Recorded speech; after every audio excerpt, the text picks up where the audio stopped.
एकीकडे ते म्हणतात की संपूर्ण मराठा समाज एकजुटीनं राहा आणि दुसरीकडे ते म्हणतात की ओबीसी समाजात जेवढ्या काही जाती आहेत किंवा ओबीसीच्या आत जेवढ्या काही जाती आहेत त्या जातीतल्या कुठल्याही नेत्यानं जर आपल्यावर टीका केली तर तुम्ही फक्त त्या नेत्याला टार्गेट करा आणि त्याच्या जातीला टार्गेट करा, संपूर्ण ओबीसी जेवढ्या काही जाती आहेत त्यांना टार्गेट करू नका.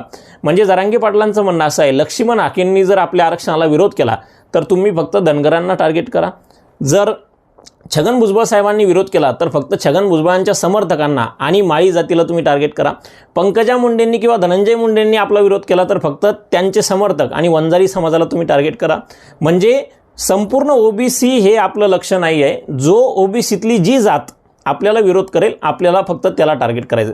म्हणजे एकीकडे तुम्ही म्हणता की आपण सगळे एकजुटीनं राहा आणि दुसरीकडे तुम्ही म्हणता की ओबीसीतून एकाला टार्गेट करायचं. म्हणजे जुन्या काळात तुम्ही ऐकलं असेल की फूट पाडा आणि राज्य करा, तसं फूट पाडा आणि आरक्षण घ्या अशा प्रकारची भूमिका त्या ठिकाणी मनोज जरांगे पाटलांनी मांडल्याची आम्हाला बघायला मिळालं.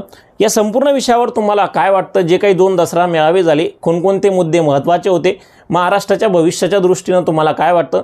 खरं तर कुठल्याही समाजाच्या विरोधात मी नाही किंवा कुणाच्याही आरक्षणाचा मलाही विरोध करायचा नाही, पण एखादा व्यक्ती जेव्हा वारंवार खूप खालच्या पातळीच्या शब्दात बोलतो किंवा कोणत्या नेत्याला काहीही बोलतो, महाराष्ट्राच्या संस्कृतीचंही भान ठेवत नाही, तेव्हा या संपूर्ण विषयावर बोलावं लागतं.